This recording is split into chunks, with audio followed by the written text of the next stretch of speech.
Professor Said, do the Zionists have any historical claim to the lands of Israel?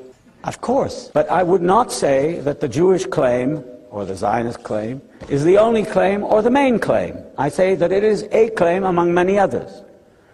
Certainly the Arabs have a much greater claim because they've had a longer history of inhabitants, of actual residents in Palestine, than the Jews did. If you look at the history of Palestine, there's been some quite interesting work done by biblical archaeologists. You'll see that the period of actual Israelite, as it was called in the Old Testament, dominance in Palestine amounts to about 200 to 250 years. But there were Moabites, there were Jebusites, there were Canaanites, there were Philistines, there were many other people in Palestine at the time and before and after. And to isolate one of them and say that's the real owner of the land, I mean, that is fundamentalism. Because the only way you could back it up is say, well, God gave it to us. Yes, but I mean, Christians think that God gave it to them, and Muslims think that God gave it to them. I mean, that's not a rational argument.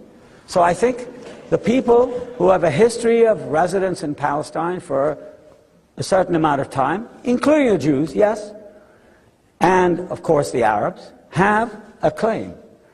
But, and this is very important, I don't think any claim, I don't care whether it's given by God, about whom I have many doubts, by the way, or by the emperor, nobody has a claim that overrides all the others and entitles that person with that so-called claim to drive people out. I mean, that's the point.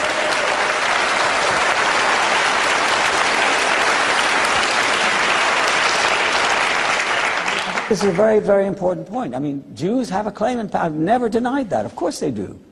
But is it a claim that can tell a Palestinian, well, you've got to leave this house because I mean, I got it 3,000 years ago.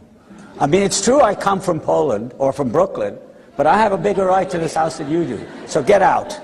I'm sorry, I disagree with that kind of logic.